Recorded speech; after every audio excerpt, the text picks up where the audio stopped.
devices spread all over, and these devices are going to make it possible to interact with technology in a very natural way. So this one is a Copernican revolution in the sense that we will not need to master technology. Technology will be transparent to us. And this is a key issue, being transparent, because most of the people who live today in a digital world don't know the technology. And they actually have a lot of resistance to technology adoption.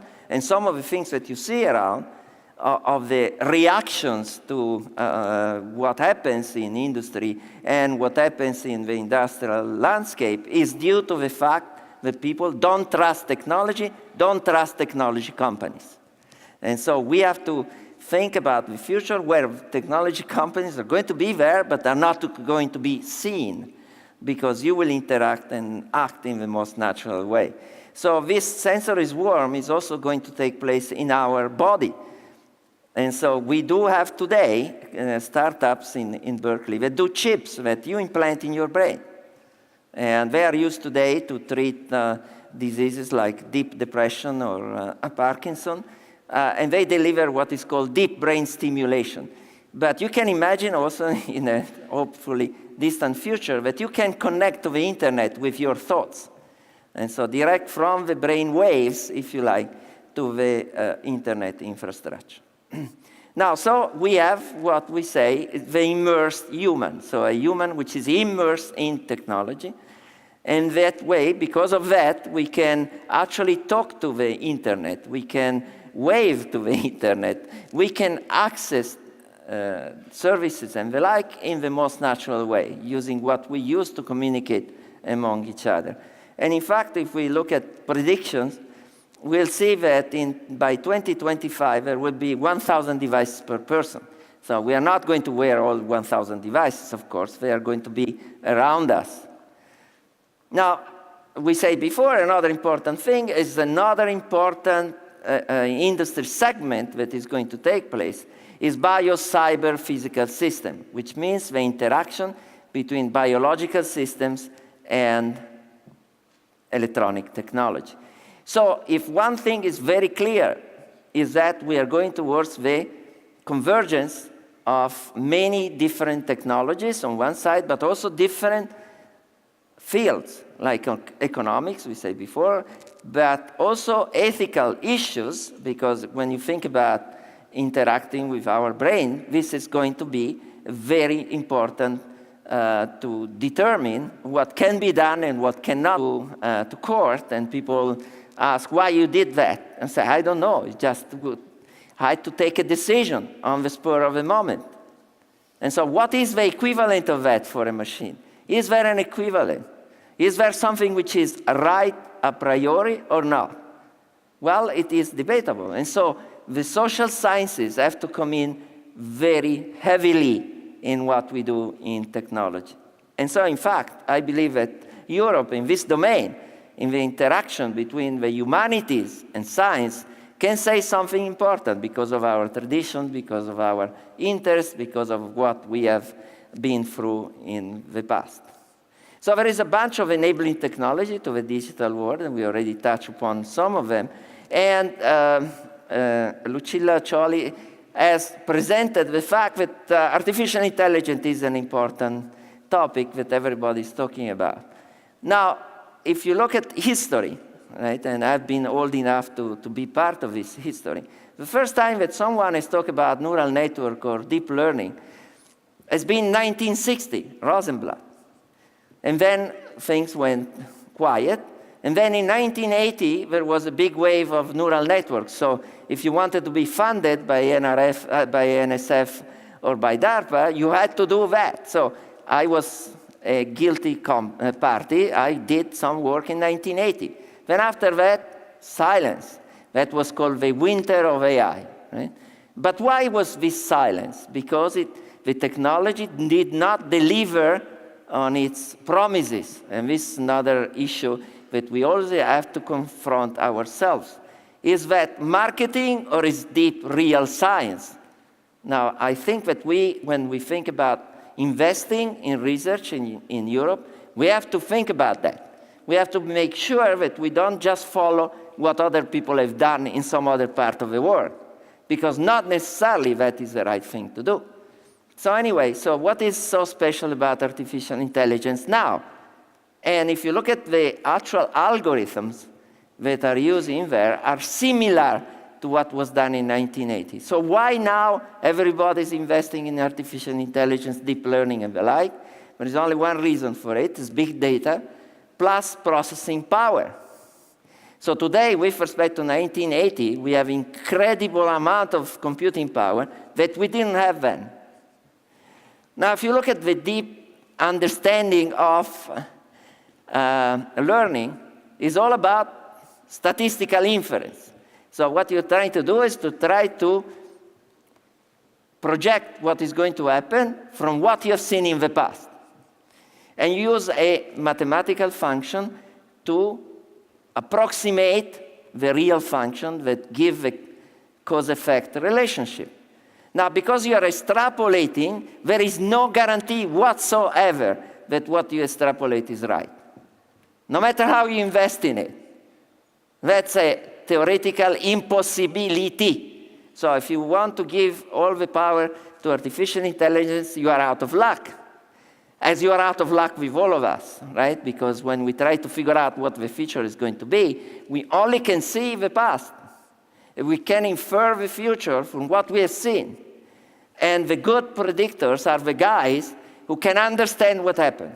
So the really good people for doing this are the historians, right, in some sense. And so don't believe that artificial intelligence is going to take over the world. Artificial intelligence is a way of making sense of a large amount of data, and since it is an inference, well, fine. You can use neural networks, you can use Bayesian technologies, you can use support vector machine, whatever. It's the same thing. You use the neural network, with several layers because it's easy to compute, not for any other reason. There is no magic to it. Please do remember this. So we said big computing. So this one is what we can do today. So Apple has designed this chip that goes into the smartphones, and it's 4.3 billion transistors. Are we capable in Europe to build computing machines like that? The answer is no. As simple as that. So who is the master, who was the master of this was Intel with their microprocessors. Now, is that still the case? Well, actually, it's debatable. There are other computing engines that are coming up that are actually challenging the position of Intel. And so if you look at this chip by Apple, is indeed a different way of thinking about computing by putting together a variety of heterogeneous computing engines on the same chip. And so that is a very important technology to master. And I think that Europe should master that. Plus, remember, the sensories world. So this is the computing center, but then you have to think about sensories world. To this point is that if you look at Apple, Google, Facebook, all of these companies are designing their own chips today. So they think that designing chips and microelectronics is going to be vital for them to be competitive, which is, in some sense, a revolution, because in the past, this company were relying upon other people's technology, like Intel, for example. It's not that any longer. So people see, even software companies, social companies, whatever, they see that the basic microelectronic architecture is going to be the key.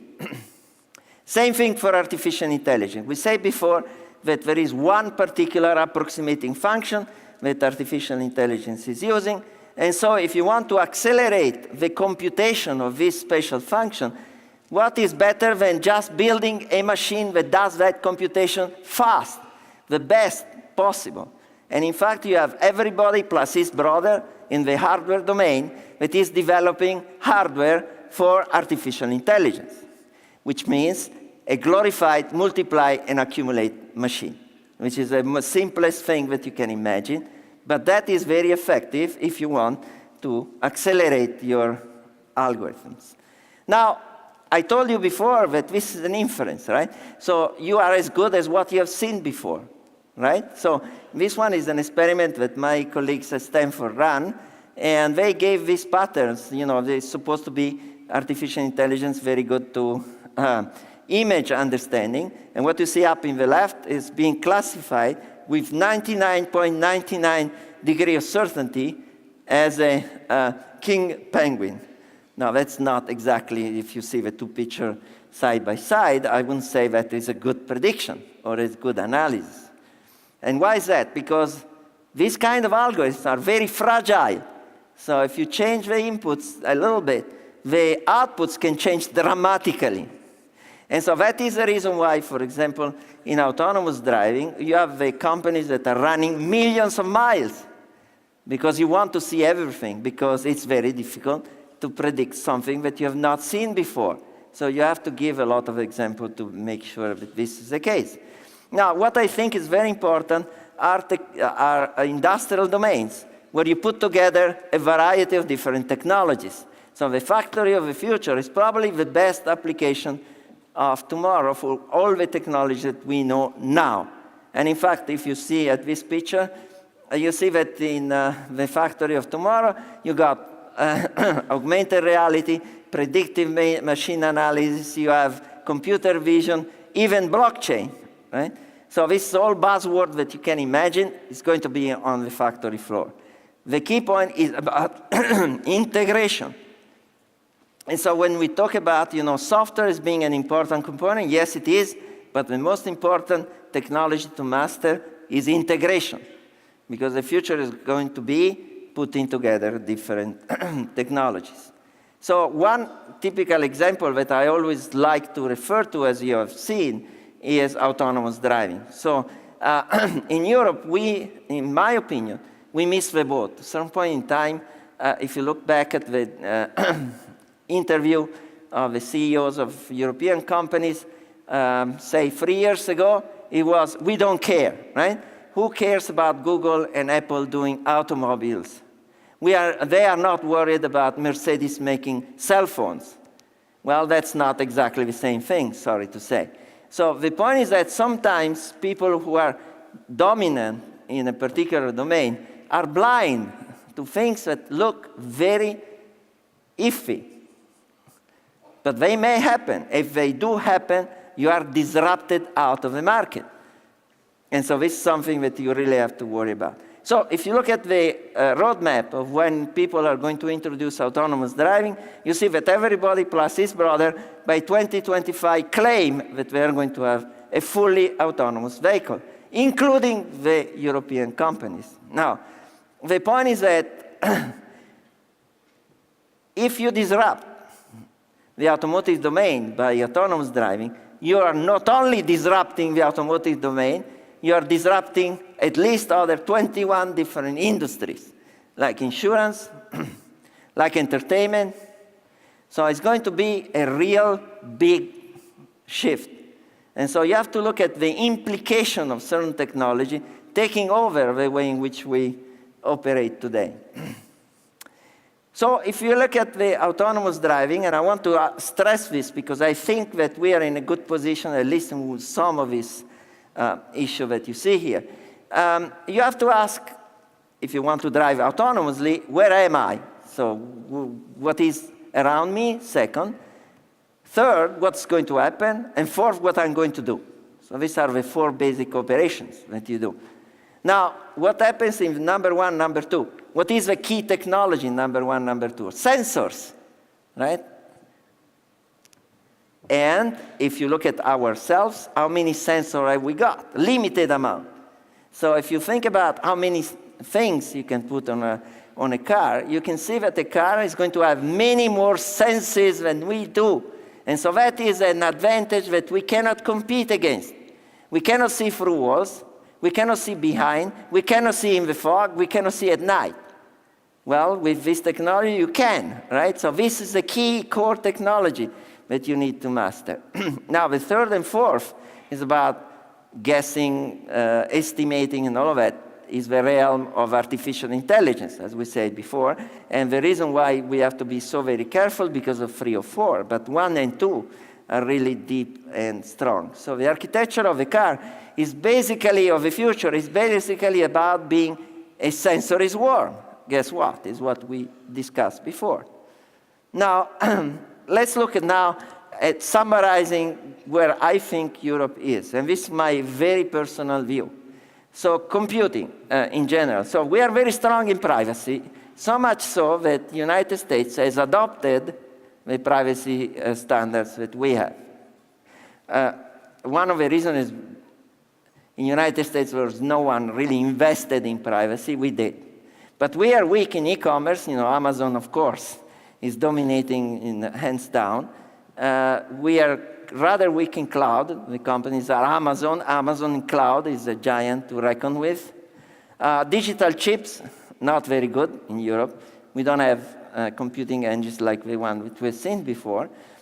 IoT, we are weak on the protocols, if you like, even though we have some companies that are strong in there, but very strong in sensors and MEMS. All sensors, unfortunately not. The sensor where we are weak are things like LiDARs, which is connected, if you like, to photonics, which is an important topic by itself.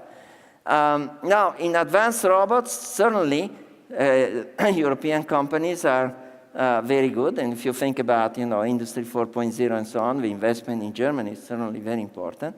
But it's probably weak on analytics, so the analytic analysis of what you can do with the data that you collect on the digital floor. In automated driving, it's certainly weaker than Waymo and also even GM, but catching up, so everybody's investing in it. Is it too late?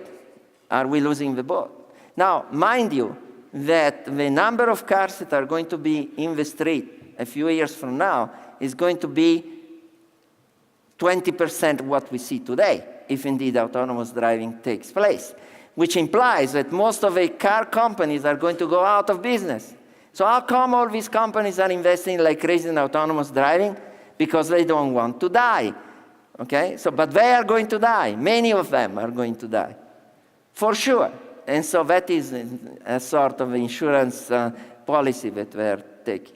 Bio-cyber physical system is, there are weak spots, but certainly there are interesting advances in research. There is the BRAIN initiative of the European community, certainly very important.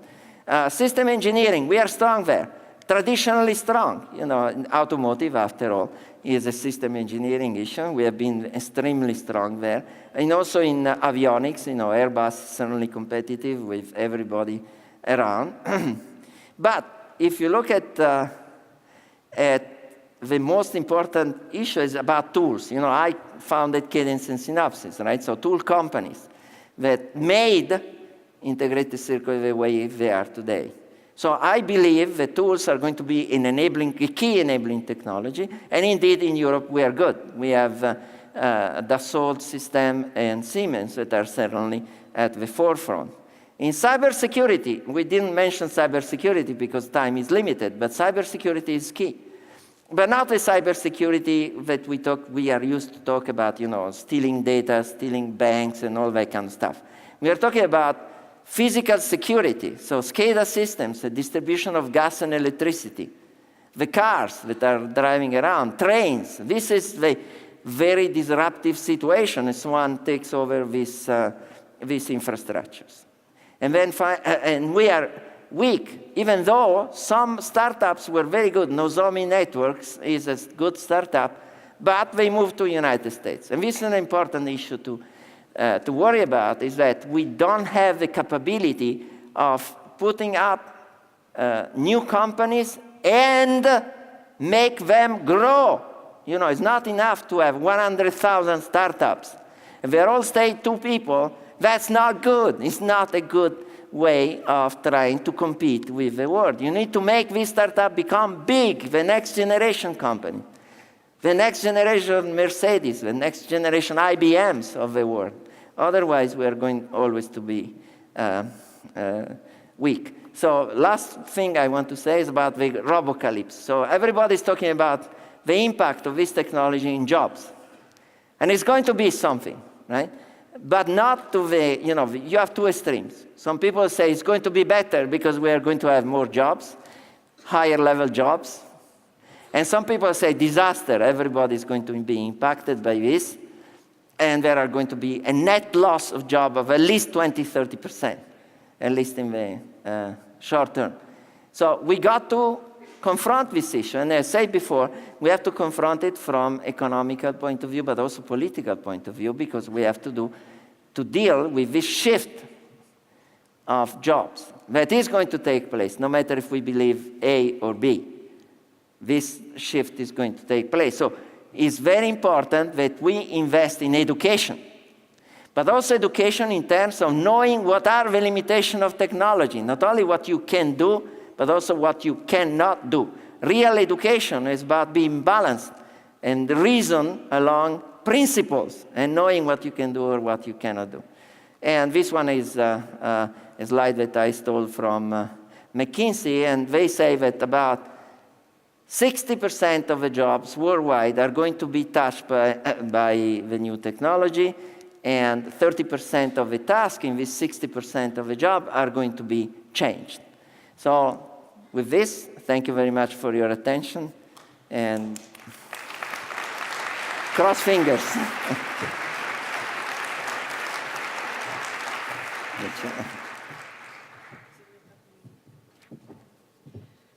Thank you very much, Professor Vincentelli, for this very inspiring opening.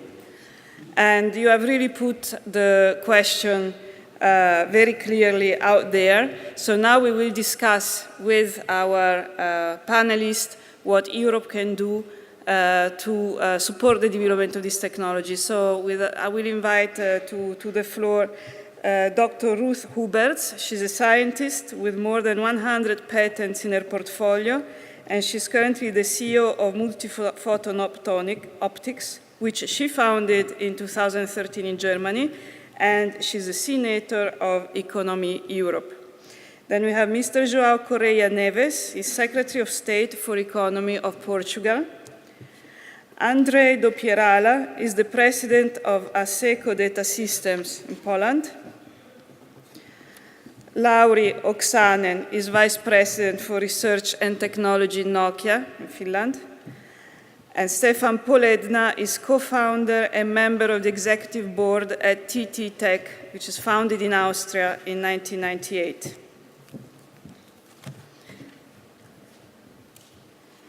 So I will now ask my first question to Mr. Correia Neves. So you are Secretary of State in Portugal, and we have heard a lot of talks, and I've spoken about it as well at the beginning, about the importance of Europe in driving these developments. But what is the role of Europe, and what is the role of member states? By the way, I have to tell you that everybody has 2 minutes to answer, because we are running late and we have a lot of questions to ask. And in the meanwhile, please answer the Slido questions. If maybe they can be put back behind me, that would be great.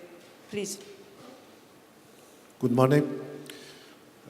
I would like to thank to the European Commission to the invitation to this panel, and of course to the opportunity to share our vision about the digital age. I would like to start by recalling an important celebration, the 25 years of the European single market, which is without doubt one of the big achievements of the European Union. The single market offers and addresses the challenge of digitalization. This is why I express my full support to regain momentum in the internal market as a strategic priority for the coming years. Competition is, of course, global, so collaboration between member states needs to be reinforced. We need the contribution of each member state to increase the efforts to the EU participation in the process of digitalization. And we need to work together in existing networks. In this context, key future digital skills are necessary. Cognitive computing systems and other forms of AI introduce economic and social transformations. The approach must be global. The second level of collaboration is the multi-annual financial framework. We must recognize the need in stepping up investments in key areas such as research, digital transformation, strategic infrastructures, and a deeper EU single market towards a more competitive Europe. And this must be achieved promoting a convergence in all European regions. Cohesion benefits all member states. Okay, thank you very much. Now, I would like to turn to Mr. Poledna, whose company, TT Tech, which delivers components for internet and networks, in very few years went from startup to being a more established company. What can you advise, or what is the secret of the success of your story?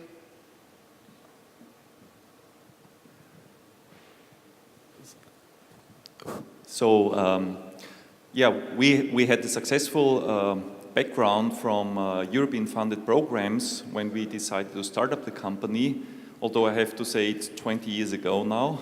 Yes. And going back to Alberto's point, you have to be patient in a way, especially in those very established industries like automotive, aerospace. Everything takes much longer than anticipated to introduce really new technologies there. And we now came to a stage that we are around about 1,700 people in the company.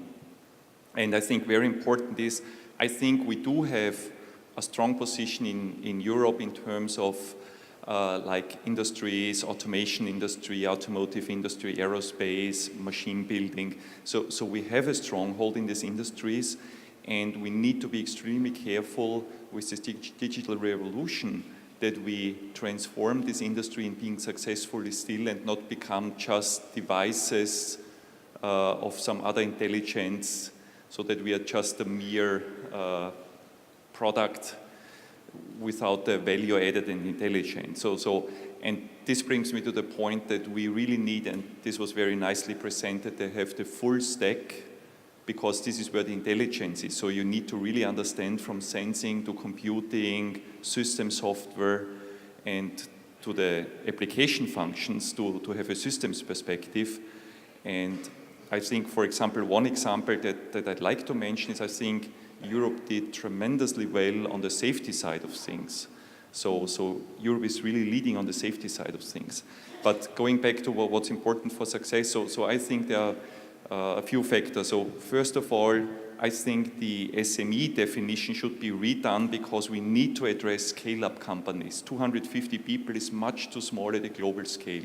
That should be redone. We need to address scale-ups, and even us at 1,700 people, we still need to grow like crazy in order to address the system challenges. Second thing is access to capital, especially stock markets and the interest to have stock market exchange possibilities in Europe. So, for example, if we put out a stock option program in the company and we have to run it in Italy and Romania and Austria and Germany, this is almost impossible. Yeah? So there should be more ways to have our employees or employees of startup participating in things like that. Then there's the third challenge, clearly education. So to have people educated in cross-sectional thinking, but they need to have more technology training, more educational training. That's very important. And I think the fourth aspect for me that's very important as well is we are currently having in Europe a certain tendency to raise our borders, which make it really difficult to attract good talent across different European companies, but at the international level. And all those aspects are very important and areas where I think we can really improve. Dr. Huberts, I would like to ask you the same question, because you also founded a company on photonics, which is a relatively new field, and it's very successful. What is the secret of your success? Actually, first of all, let me thank to sit here, and I completely agree to both speakers before that. So the success of my company is based on just do it and not talk too much. And one of our key success factors is that we really attracted big attention, large attention on companies also outside of Europe, which is a pity because we have everything sitting in place very well in Europe. So we can actually also tackle all the products which are done outside the European community in Europe itself. So challenges which I have to face as a startup company, particularly as a startup, but I think the barriers are as high also for well-established companies, is we talk a lot, we take no risk, so there is debating in case, let's say, you try to acquire a project which is like 50 to 200K. People are debating on both sides forever and ever and ever, and once you draw the line and build the sum, you see you're already in the minus, so I stop that there. And there are other companies from outside Europe, like namely US, China, Japan. They just take the chance and do that. And there is no reason. So we should be able to take some risk, because it's actually not risky to lose a little bit of money, but the challenges we can actually solve is much, much, much, much higher. And the products, get the products back. So we are mainly in photonics, which is really, my heart is for photonics, is we are really a device maker, and the devices go elsewhere to create the final products for the end users. So everybody knows who works in packaging or so that the money is not made on the device side or on the material side, so that the money is made on the product side. So that is what we should do. Not talk, just do it. Just take the risk. It's only very, very little risk, almost no risk, and that is the barriers in the minds of the European people, in any country actually, but Germany is particularly strange in that sense, is that everything has to be thought to the very end. And that is, and please establish a startup culture in the country. Establish the money. There is so much money around, so why go to other countries and other continents to do that? So just do it here. Thank you. In fact, Mr. Doppierala, you are the president of Asseco Data Systems, where you've been a top manager in large companies for the past few years. Now, technology changes very fast. We heard we should be taking more risk. How can Europe help in this kind of context? So let me refer to the presentation of Professor Vincentelli and his last slide with the conclusions. So the way I see it, coming from a software company which originates from Poland, but we're active all over the world. So there are certain things that probably we in Europe are too far to even dream to do, like will not become the next Intel to make the chips. I doubt that we will be able to make another cloud operating system or another database. This is already done. Yes, this is being taken care of, and trying to catch up would be probably a waste of time. So, but let's focus on what we're good at. And so with all the brain power of Europeans, I think the integration, and also Professor talked about it, I believe this is the place where we fit very well. Like our company, yes, so we don't do those basic technologies. We take them from the best of the world, but then we write our things and we deliver to the clients. And a good example would be in the area of cybersecurity. That's one of the areas that we're quite active. And actually, this is where Europe, in my opinion, from a certain perspective, leads the world when it comes to data privacy and protecting the electronic transactions. Sometimes we in Europe, we complain about over-regulation, as some say. However, when it comes to security, I believe this approach from EU is very helpful. So yes, we have very strongly regulated the way we transact in the cyberspace, the way we protect our electronic identity, but that's to our benefit, yes, in my opinion. So the idea, the directive, the IDAS directive about the common electronic ID, this is a very good thing. This is something that our other regions are looking with envy to us in Europe, and that's the strength. That's something we can build on. Yes, so the electronic identification, and then securing the electronic transactions, either with the classical certificates or with blockchain. But that's something that we do very well. So this is also something we can export We have talks, with companies in Far East. We have talks in the emerging markets, like in Africa. This is the place that we fit very well. So about cybersecurity per se, I said we're strong in Europe from one perspective, which is this privacy and the regulations, which basically force the providers of solutions and the users to comply with certain standards, which are sometimes tough to comply with, but they provide security. They increase the level of safety. So this is good. However, of course, in the core technologies, we rely on Americans, we rely on the Asians, we rely on Israelis. And that's something that definitely we can do more in Europe. So have more products which can be like augmenting those world global leading companies that provide certain hardware or software products in the area of cybersecurity. Not that we don't trust them, but just to make sure that we have our components in those in the chain. Yeah. And we've seen that, and this is an area that Europe is quite active. There is many startups that come and create like a niche product. And they find the clients and they find the space, and this is one of the things we do as well. I believe that's so integration and the security. Thank you. And Mr. Oksanen, you are Vice President for Research and Technology in Nokia, but you've also worked in telecoms research for a long time. So I would like to ask you about another policy dimension, which is standardization. How good are we in Europe in that, and are we too slow? Are we sufficiently fast? How do you see it? Well, thank you. So Europe has been a very good place for standardization, and there are a couple of reasons for that. One is that the European Union, like in Horizon 2020, has been running projects which are good for pre-standardization. So they're good for innovation, which will then be standardized, and they are good for not just European consensus, but global consensus, which will help then the standardization process. And because this is well understood and by players also outside of Europe, they are coming here to do that. So but this is on our home ground, so it gives opportunity for much more players from Europe to participate in this innovation, especially in these research projects and then in standardization. So that's a very big plus. And we really need also in the future these focused research projects and which will enable European innovation then to be brought to standardization.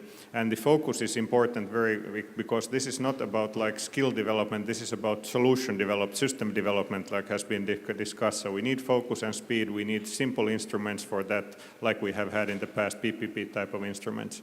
So that will be very helpful also in the future, and I'm sure we'll continue to keep Europe at the forefront of standardization. Standardization has been especially successful in areas like photonics and mobile communications, like for 5G. But it is also important in software because like the software protocols, how service and applications talk to each other, they need standards also. And here I mean not just open standardization like ETSI and those, but also open source projects. They are just a different means of standardization and at the same time creating some of the software collateral.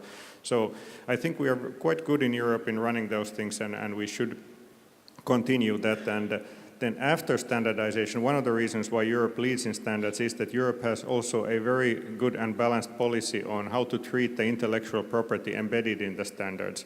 And this is very important to keep going because that enables companies to make significant efforts in R&D and put those things into standards for everybody to use since they know that there will be fair and reasonable compensation for those. So that's also very important going forward. This is accepted in most parts of the world as the kind of role model what Europe is doing in here.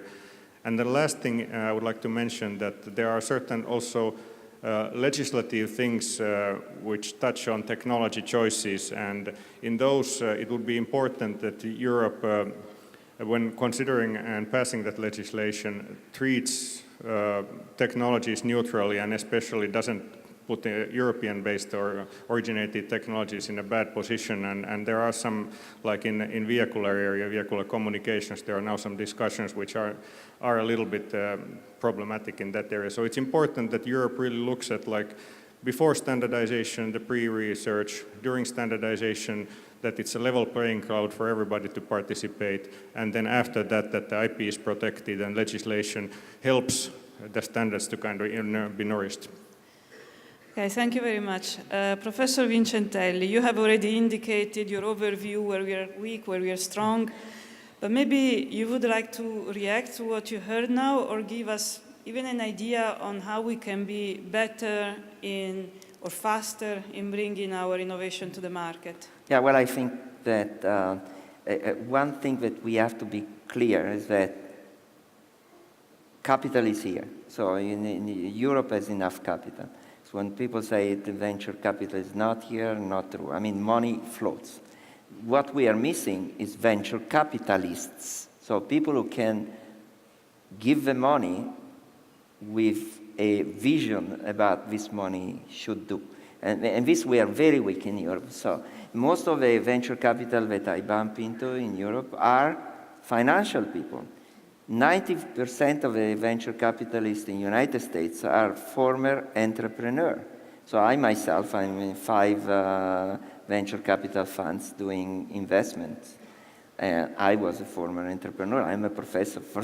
I mean, my real profession is that. So that is something that Europe has to come to terms. The second thing is the yes, we can attitude. I think that Obama's sentence depicts it very well. So when I went to the United States, I was a theoretician. I was doing algorithms of all things. And, well, I found myself funding 2 very successful companies. And why? It wasn't my idea. But the environment would pull out of me the idea. So the companies that use now the technology came to us in the university and begs us to bring it out. And so when you talk about courage and taking risk, is that not only the people who make the company have to be courageous and take risk, but the companies who are buying the products of the startup have to be courageous. Now, 90 times out of 100 in Europe, they are very conservative. Say, who are you? Why should I buy from you? You are nobody, right? And so we prefer to buy from an established company. And this is the courage that we are missing. Last thing that is extremely important, I believe, to do better is to do a better job at bureaucracy. I mean, to do anything in Europe, it takes years. I mean, in the United States, it takes me 1 day, something here, it takes me 6 months. I mean, speed is the essence in any technology. The faster you are, the better it is. The faster you come to market, you win the race. You are the first guy. And so you get most of the benefit. So if it takes 6 months to do anything, you're always going to lose. That's it. Thank you. So with this comment, we are going to look at the replies of the Slido, and I invite Piers O'Donoghue on stage, and he will moderate the second half of the session. Piers is Director at DG Connect of the European Commission. Thank you very much, Lucy. Good morning, ladies and gentlemen. And just as a smooth transition, but not really so smooth, another man on stage. And I'm going to start by asking you a question which I know Lucy wanted to ask. Yesterday we had a parallel session on diversity and inclusion in ICT, which focused on just how much we're losing out by not empowering and taking into the ICT process half of the population, maybe more, between those with disabilities, those from minorities, but particularly women. So we had hoped to have Dr. Patricia Toia, an MEP, on stage. She unfortunately couldn't turn up, so we have failed in our own self-imposed rule of thumb about balance on panels. So Ruth, I'm sorry, you were invited here because of your expertise and your achievements as a technologist, but I am going to put you on the spot and just ask you one question. I think we all agree that we're losing out by not attracting and placing women in the high levels of ICT, but what can we do to actually ensure better integration of the talents of half of the population into this key technology area? So I would say it's really hard. So for more than 3 decades, I think about that. So in the beginning of my career, I thought that it's very let's say, very simple to attract people, because I was not thinking in this main female or disabled thing. I was just thinking in people doing things. So throughout my career, I learned that some of the people, or a big portion of people, actually thinks in these categories, and that made me really angry, first of all. And the next thing is, what I thought is, females can empower themselves. That is not true. I just figured that out, and for like years, I start being very active in the United States because they see me, they invite me in this Women in Photonics panel, Silicon Valley, and so on. So to attract people, to support them in their questions, what they have, which is ridiculous, because I don't see why a female should not be capable of, just going to the boss and saying, hey, I want more money. Females don't do this. Yes. And that is related to their general education. And what I think is that we should be, provide role models. So there are actually only 2 females in the European community and C-level in photonics with 500,000 jobs. And that is not my number, that is a number EPIC actually put up. And one is me, and the other one is Mrs. Leibinger. So one from a very, very small company and one from a very, very big company. And that is ridiculous, because there are many, many talents out there. So first of all, we need to, do mentoring programs, in the sense that people actually, I invited them, they can send me emails, they can ask things and so on, but they don't do. So why are they hindered to do that? So this is a question which drives me crazy, because I don't understand that, because I talk to these females and I think, hey, this is a cool female, and they don't show up. So they give a no-show when it comes to the job. And the question is, why do they do that? So one thing is, as I said, it's not about only talking, so just going there, giving interviews, and expressing that females should apply for a job. But I judge them as I judge my guys, right? It's like the same level. So I'm very strict on that. And that is what drives me really crazy, is that they just show up. They just don't show up. It's ridiculous. I just had like 2 females. It's a real story. And I offered them a job. So I have a kid too. All my guys have kids. So whenever something happens to the kids, they can stay at home. I don't care, because the work has to be done. I don't care where they do it. It's how they do it, how fast they do it, and what is the result. So you know what they want to force me? To bring up one of the systems to calculate the time. I say, why? You want to have the calculation of your time. You show up, I see that you show up. You work at home, I see the result. So what's the mess? So it's a fear in the females, mainly in the females. I also had one guy doing this, but it's mainly in the females, that people think they don't do good when they have a no-show in the company because of whatever kids issues. So I think there is something we should do. Thank you. There are things to change, but just when we look already at the Slido, we'll be coming back to it in a minute, but unlike what's been discussed in the panel so far, the audience is identifying skills as a key issue for Europe in our quest to become leaders in key digital technologies. And you talked about talent. If the skill set that is represented by the female half of the population is not tapped into...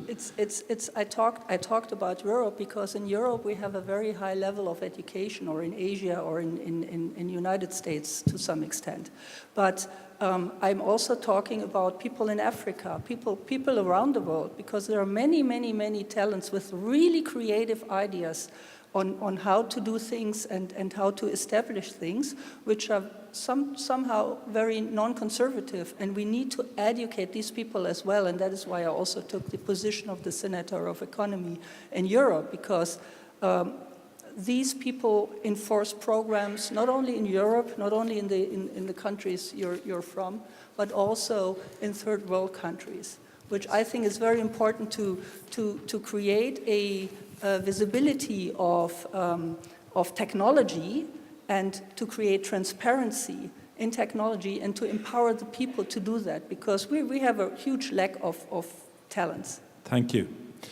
Okay, we're going to be coming back to this issue as part of our Slido, but I just wanted to ask one further question. We don't have time to do questions for everybody with what's left. But if I could just start by saying, Alberto, it was very interesting, particularly in your concluding slide, when you gave a critique of the weaknesses and the issues that we must address. You didn't feature software as such. Now, of course, some people will say artificial intelligence is an advanced form of software, which is what I like to think of it as. But for the panel as a whole, and anyone can ask, but I would start perhaps with Andres and Larry to say, given that it is pervasive, given the importance of software-defined everything, and that the software will be a key component in all of these technologies, not just in the consumer market, of course, but for all of the business-to-business technologies. What should we do? What should Europe do in order to leverage our strengths in certain areas of software in order to become stronger and more competitive across the value chain? Who'd like to start? Andres? Okay, I can start, thank you.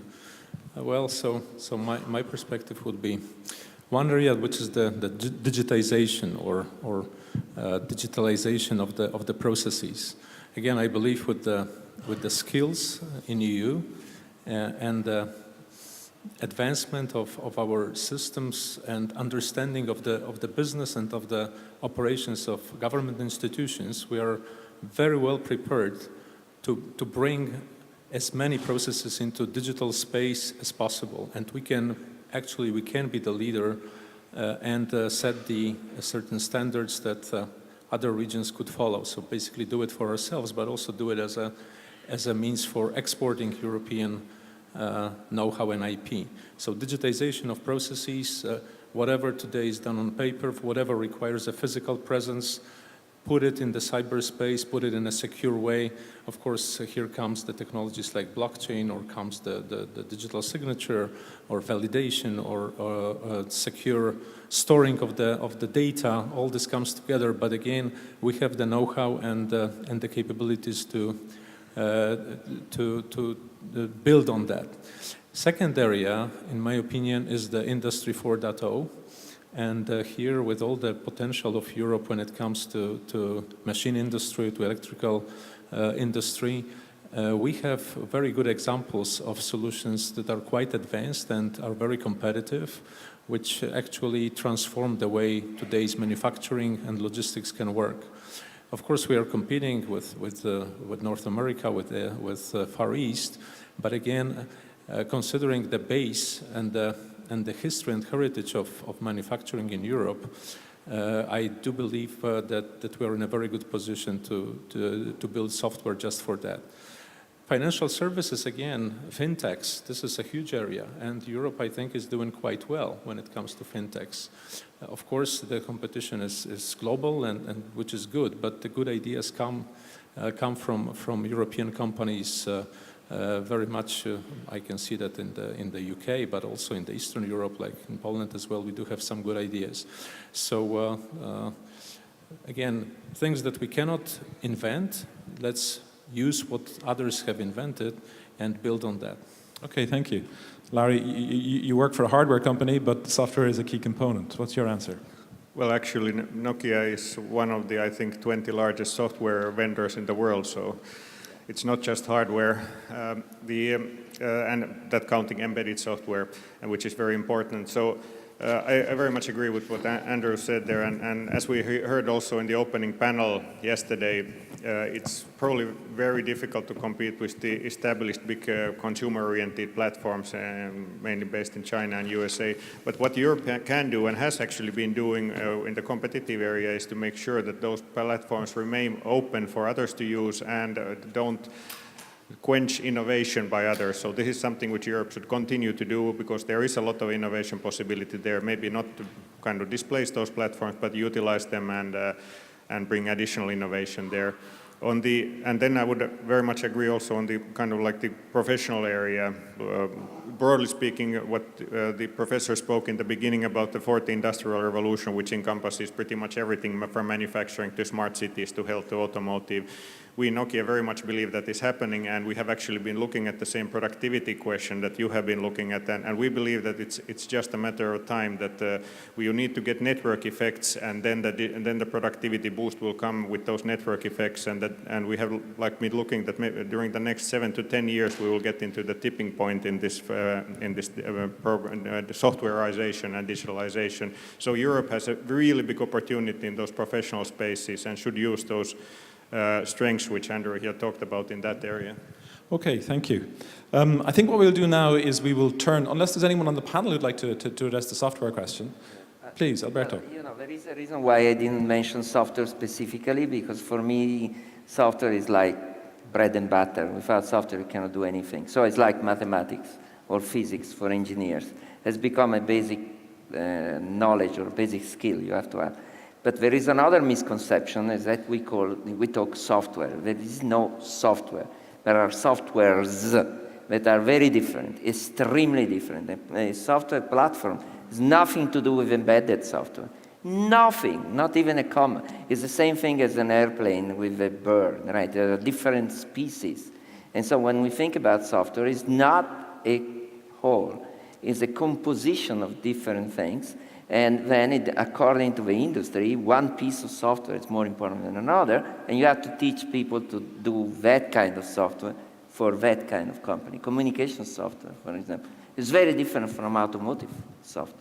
Okay, there's a lesson for me. I will use the plural from now on, and I'm responsible for software, so I now have to say I'm responsible for cloud and softwares. Thank you.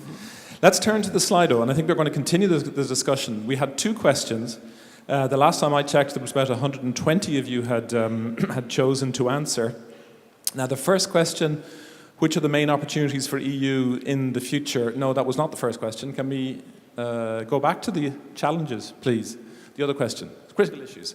And as I said, interestingly, the majority of the audience disagree with you, all of you, because skills are first. We need more trained professionals. That was also something that came out very strongly yesterday in our first plenary session, the importance of skills for everything we want to do in the ICT area. But of course, you don't have to, Alberto, be a mathematician to work out that this is more than 100%. It was multiple choice, and many people took that opportunity. So we see coming joint second investments and global competition, which are issues which you did focus on, particularly venture capital and venture capitalists, I heard very clearly, as well as our need in terms of scale to be competitive to actually scale up, and even SMEs at 250 is capped too low. Who wants to jump in first? Larry. So I don't want to kind of try to second guess the audience, but like if I just look from my company point of view, I would answer the first one also, because like getting really skilled, top skilled people, so that is an issue. We do get them, but it's getting more difficult. But then structurally, I would actually vote for the 2 second ones, the investments and the global competition, because I think that's clear, as was discussed earlier, that there is a kind of valley of debt where successful startups in Europe either kind of like fail because of lack of funding, or they are bought by some of the bigger companies, typically from overseas, and we should really get over that one. So I see that as a bigger issue. Ruth? I would also address this point with the investments and the venture capitalists. So indeed, it's a pity, because most of the people just doing finances, they have no attraction to technologies, to new technologies. They don't understand them. They are probably afraid of them, and then they keep the investment low. So other than in the US, so my company being in the US, it would be like through the earth, right? Yeah. It's really a pity. So we need to establish a culture of more technology-oriented investment. Thank you. Well, looking at investment, maybe what is also just as instructive is that even though this was multiple choice, only a quarter of the respondents actually picked the last of those questions about sovereignty, particularly about strategic investment, the need to have everything that we grow organically and develop here, because we will be strategically opposed to others. João, perhaps I could ask you just to reflect a bit on that. I mean, what is it that we need to do, while obviously, as this audience believe, while remaining open, but nevertheless building our strategic capacities? What do we have to do? What does Europe, what do the member states need to do? Well, I think the single market is very much important for the reinforcement of the competition of Europe. In that sense, of course, the sovereignty of the nations are important, but is not the most important thing. The important thing is to scale up our projects on the European level and try to reinforce our competence to the strategic balance of the world. And for that, the competition is, of course, global, but we have, in EU level, the competence to do that. Okay, I think we're going to move to the second question in terms of the opportunities. Let's end on a more optimistic note. And if we look here, we see again, almost linked directly to skills, but certainly it's the knowledge, it's know-how and the competences that we have. And then, of course, we have strong industrial leadership. So when we put those two together, Stefan, maybe I'd ask you, we need a well-coordinated value chain. But do you think that we have enough of the know-how? Do we have enough of an expertise in all of these segments to take leadership? For example, in smart components, in hardware, the supply chain. Can we, as the previous question wasn't very interesting to people, guarantee strategic independence in the positive sense of actually taking a lead so that we become independent through competitiveness, through being actually the ones who are to a certain extent dictating the way the technology develops? So I feel we don't have that in place. There are clearly areas like high-performance computing, cloud technologies, or others where we simply don't have it here in Europe. The question for me is, do we need to have it? Yes. And I'm a little bit skeptical on that, because I think we still should pursue for a more global perspective, because for me it doesn't make sense to replicate what, let's say, some big cloud providers are doing, or what people are doing in high-performance compute that we replicate that simply. That doesn't bring value. So this will be only a big opportunity to spend money without a lot of outcome. So I think we need to be extremely careful that we look what are the critical elements where we are strong and where we can create value. Because I think that really goes to the core of the things that if we don't create value, we cannot attract top talent, we cannot invest in new technologies. We can only do that if we are successful in terms of business, so that we can invest, that we can drive technologies, that we can move forward. And so I think it was one of the previous questions. So we have those strong industries in Europe, and we need to leverage on them and look into new technologies, how to complement and transform these industries to be successful and to keep on to be successful and develop strongly.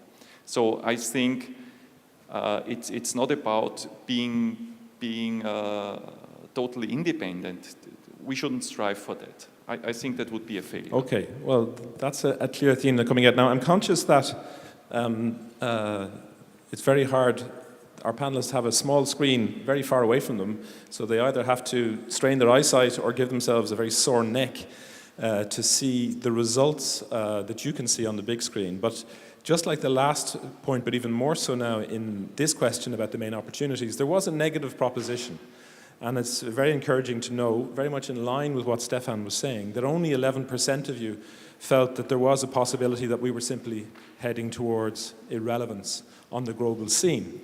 But it doesn't mean that we are in a comfortable position. It doesn't mean that we can rest on our laurels. But on what you see there, from so far as you can see it, panelists, who'd like to talk about what this says about the opportunities for Europe? Larry. Okay, thanks. So I think, and I agree with a lot what you said, so replication is not good, but we certainly have opportunities. And for example, in high-performance computing, there are not like general purpose computing maybe, but there are verticals, including our Nokia vertical, the communications industry, where we are building actually some of the most demanding system-on-chip devices, very high performance computing for specific domains. So we shouldn't say that we can't do this in Europe. Yes, we can do that when we have the skills, the specific skills for that domain to solve the systemic cases in there. So I think that we should be positive on that one. I would like to mention on the third one, so the digital single market. So yes, that it has been progressing very well, but I think there is still work to do. Like we heard about, not maybe directly about the digital single market, but about those things around which would make life easier for companies, like the incentive schemes and those across different countries, etc. So there is a lot which we still can and should do to make things doing digital business in Europe and growing startups and companies easier here. And so I think that's one area where we can do a lot more. But overall, I'm really positive, especially about the kind of like those, let's say, more industrialized and professional domains of business in Europe. Thank you, yes. A little secret, I came to this meeting directly from a dialogue that we're having with the Japanese government in this house, in this building, talking about a series of ICT issues. It was very interesting when one of our Japanese colleagues made a presentation on their strategy for 5G, is that they have significantly changed their policy to align it with what has been the European policy on 5G for over 4 years. That is to say, we see these verticals, the industry sectors, as being the drivers of demand, which will actually push investment in 5G. So we are actually there, for example, in a situation in which something that we believed in, something that we invested in, Nokia is a key partner, as are Ericsson and other European companies, is actually working on a global level. So thank you for that. Now, I'm going to give all of you 30 seconds to say something brilliant to wrap up on key digital technologies. Alberto, you are not going to get the last word because you got the first word, but I'll start with you, therefore. Just what would you say? One thing that you have to leverage is the myopic view of the American establishment in terms of the companies, established companies. You have to be very careful if you invest in anything except for buying company. So it's very difficult to invest in any new idea inside an established company, and the most use of your money when you make a ton of money is buy your own stock. And this is because the stock market forces you to do that. This is not the case in Europe. So guys, you have a unique opportunity to really invest in new technology as a large established company. Don't miss it, please. Thank you. Ruth? Yeah, I would say please create the prerequisites for Industry 4.0, IoT, and so on, because it's a pity I'm in the train from Frankfurt to Berlin or whatever. I don't have a mobile phone, I don't have internet. We want to have shared equipment and all that. We want to have 5G, but we even cannot do that. So I would rather comment that we should do that immediately, because in German there's a proverb, and probably someone can translate that, is unter den Blinden ist der einäugige König. So I don't know what this is in English, but I just say that, meaning there is a chance and we should take that, and then we will work that out quite well. Thank you. João? Well, I want to return to the skills. The digital permits a more open society. But for that, the people must have the competence, the distinctive competence to the changes we need. Because if there are no competence, they are excluded to the changes. Thank you. Andres? So I believe we have the skills in Europe. I think what we must do is to encourage more startup and innovation culture, which I guess what the venture capitalists are doing in the US, maybe the Commission can do in Europe for us. Okay. So I think we have kind of agreed largely here that there is a big opportunity in the kind of industrial and professional sectors, which means that different industries need to work together. So maybe next year we could organize a European digitalization conference instead of just an ICT conference. Very good, thank you. Stefan? So I think we have really great technology in Europe, so we should leverage that and bring it really to market. I think that's a really huge opportunity, and the second aspect is clearly education and getting more people trained in the respective areas. Okay, thank you very much indeed. We've come to the end of this session, and it has been very enriching for us I'm sure we could have continued with the conversation. I would like to thank all of the panelists. Let me just say, in concluding from the perspective of the European Commission, which is just as Stefan has said, is that we have the abilities, but we have to make sure that we do the leverage and we get it right. Because the technologies that we've been talking about are key to digital transformation as a whole, for economy, for society, but also for making Europe competitive, maintain our competitiveness, and even build that in the future. So in order to maintain that competitiveness, we have to look at the entire value chain. But we do, as Alberto has helped us to do, we have to look critically at those weaknesses, those sections where we are not so good. We have to be realistic about how many of those holes can we fill, where do we need global partnerships, where can we influence standardization or even certification so that it helps us level the playing field, but also to be plugged into what's going on. That is going to be a key challenge for us in the future. It will translate into some of the work that we are doing under the new financial framework in Horizon Europe program, and we will continue to need the input from all of you and from key technologists and influencers such as we've had on the stage today. I would just like to ask if you could give a round of applause to our panelists for their contributions. Thank you very much.